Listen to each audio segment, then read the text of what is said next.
Muchos datos random sobre el Cretácico para tener de fondo W. El gran evento de la anoxia oceánica, cuando los mares se quedaron sin aire. Durante el Cretácico Medio, hace unos 94 millones de años, la Tierra experimentó un fenómeno extremo conocido como el evento anóxico oceánico 2, o AE2, o el evento Bonaire. Básicamente, una gran parte de los océanos del planeta se quedó casi por completo sin oxígeno, desde la superficie hasta las profundidades. ¿Por qué ocurrió? No fue una maldición, sino una cadena de eventos geológicos y biológicos perfectos. Hiperactividad volcánica, hubo una expulsión masiva de lava en mesetas oceánicas, como la de Kerguelen. Esto liberó cantidades colosales de dióxido de carbono, CO2. Efecto invernadero extremo, el planeta se calentó tanto que los polos no tenían hielo y el agua del mar alcanzó temperaturas de hasta 35 grados centígrados a 40 grados centígrados en las zonas tropicales. Festín de algas. Los volcanes también arrojaron nutrientes como el fósforo y el hierro al agua. Las algas microscópicas, fitoplancton, se multiplicaron de forma descontrolada, creando capas gigantescas en la superficie. Asfixia marina, cuando estas algas morían y caían al fondo, las bacterias encargadas de descomponerlas consumieron prácticamente todo el oxígeno disuelto en el agua. La revolución de las flores, el día que los dinosaurios cambiaron de dieta. Durante la mayor parte de la era de los dinosaurios, el paisaje terrestre era un mar de tonos verdes y marrones dominado por helechos, cícadas y coníferas, pinos y abetos. Sin embargo, a mediados del período Cretácico, hace unos 125 millones de años, ocurrió la radiación de las angiospermas, la aparición y explosiva diversificación de las plantas con flores. Este evento no solo cambió el color del planeta, sino que reconfiguró por completo los ecosistemas terrestres y la evolución de los animales en lo que se conoce como la revolución terrestre del Cretácico. ¿Pero por qué fue un cambio tan radical? Crecimiento ultraveloz. A diferencia de las lentas coníferas, muchas plantas con flores crecían, se reproducían y morían en ciclos cortos. Esto les permitió colonizar terrenos perturbados, como las orillas de los ríos o zonas pisoteadas por dinosaurios, a una velocidad increíble. Alianzas con insectos, en lugar de lanzar su polen al viento y rezar para que llegara a otra planta, las flores inventaron el néctar y los colores llamativos para contratar a los insectos como repartidores de polen. Esto disparó la evolución de las abejas, mariposas y hormigas modernas. El Ártico verde, cuando los polos estaban cubiertos de bosques y cocodrilos. Hoy en día asociamos el círculo polar ártico con el hielo, la tundra y temperaturas extremas bajo cero.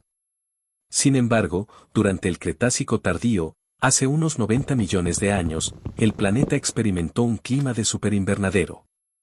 En las regiones polares no existían los glaciares, en su lugar, el Ártico estaba cubierto por densos bosques templados y pantanos habitados por fauna que hoy consideraríamos puramente tropical. ¿Pero cuál fue el motivo por el que ocurrió? Efecto invernadero natural desbocado. Los niveles de dióxido de carbono, CO2, en la atmósfera eran entre 3 y 6 veces más altos que los niveles preindustriales humanos, atrapando el calor de forma masiva. Corrientes oceánicas eficientes. La disposición de los continentes permitía que las corrientes marinas cálidas del Ecuador viajaran directamente hacia los polos, actuando como un sistema de calefacción central para todo el planeta. Temperaturas polares de balneario. El agua del océano Ártico rondaba los 15 grados centígrados a 20 grados centígrados, y las temperaturas en tierra firme en el Polo Norte promediaban los 13 grados centígrados, similar al clima actual de ciudades como Londres o Vancouver, pero en el extremo del planeta. Los supertiburones de los cielos, cuando los pterosaurios alcanzaron el tamaño de un avión. Durante el período Cretácico, los reptiles voladores conocidos como pterosaurios alcanzaron su cúspide evolutiva. Lejos de ser las criaturas del tamaño de una gaviota de los periodos anteriores, a finales del Cretácico, hace unos 70 a 66 millones de años, el cielo fue dominado por la familia de los asdárquidos. ¿Cómo lograron ser tan gigantes? Huesos con estructura de panal, sus esqueletos eran hiperligeros. Los huesos eran huecos, con paredes tan delgadas como una tarjeta de crédito, pero reforzados en su interior por una red de puntales óseos, trabéculas, que les daban una resistencia estructural increíble sin añadir peso. El salto de cuadrupedia, a diferencia de las aves actuales, que usan solo sus patas traseras para impulsarse al volar, lo que limita su tamaño máximo. Los asdárquidos utilizaban sus poderosas extremidades delanteras, sus alas plegadas, para catapultarse desde el suelo en un salto explosivo de 4 patas, logrando despegar a pesar de su masa. Cazadores terrestres, aunque podían volar distancias intercontinentales planeando, los estudios biomecánicos indican que pasaban mucho tiempo en tierra firme. Sus extremidades estaban adaptadas para caminar de forma eficiente, comportándose como gigantescas cigüeñas prehistóricas. El mar interior occidental, cuando Estados Unidos estuvo partido en dos por un océano.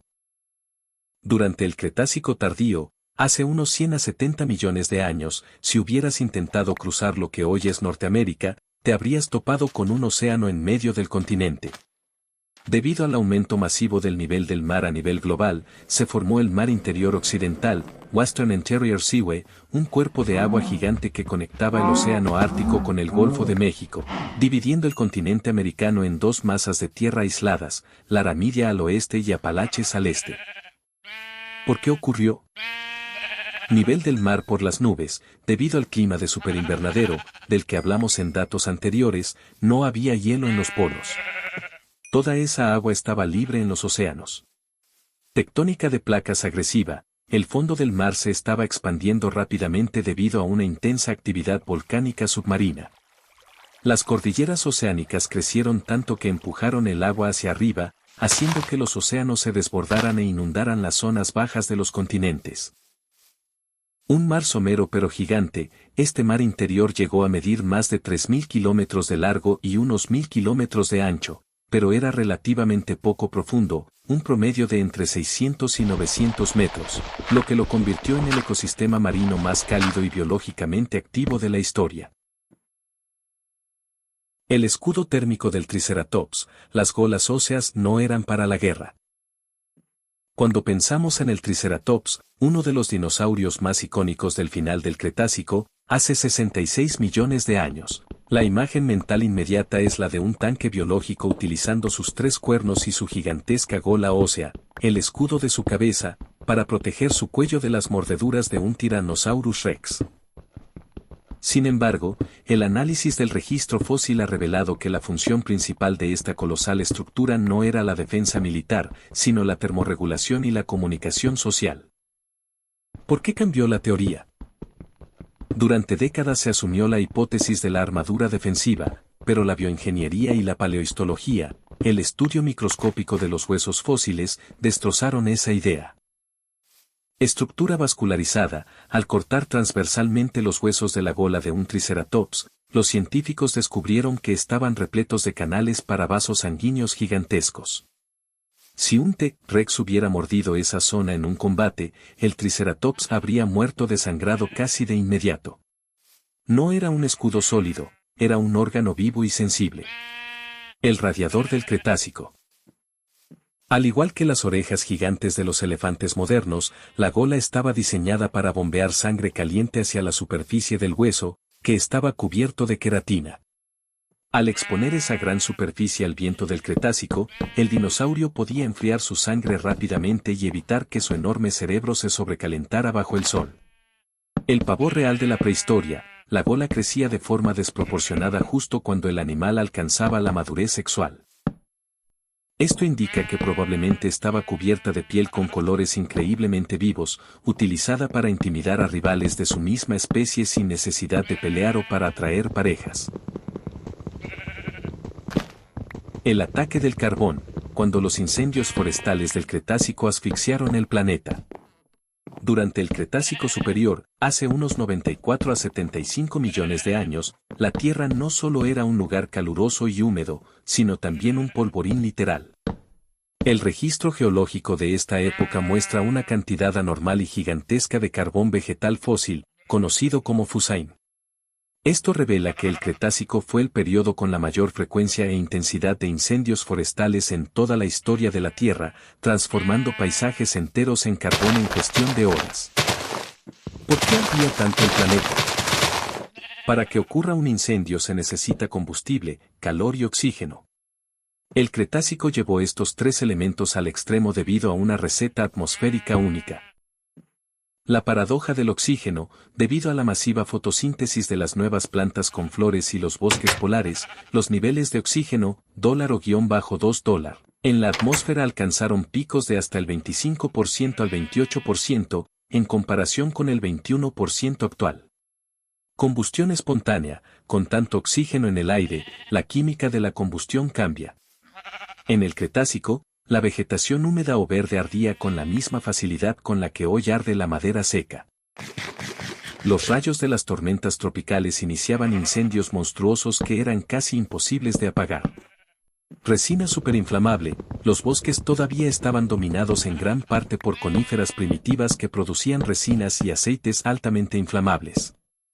Al combinarse con el viento y el oxígeno, los incendios se convertían en tormentas de fuego que arrasaban continentes enteros.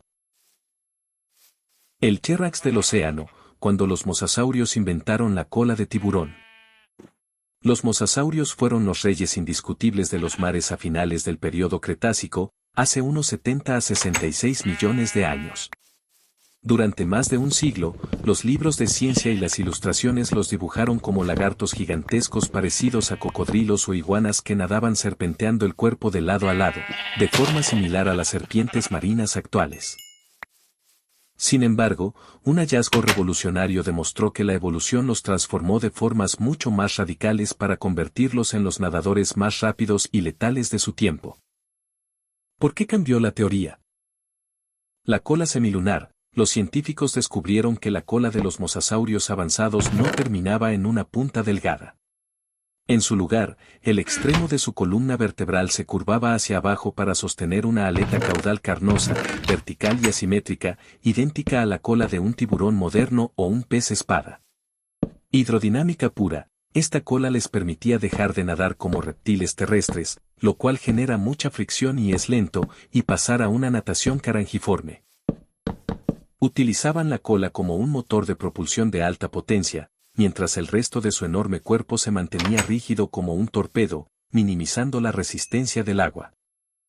Escamas de alta velocidad. El análisis microscópico de su piel fosilizada reveló escamas con quillas diminutas, muy similares a los dentículos dérmicos de los tiburones actuales.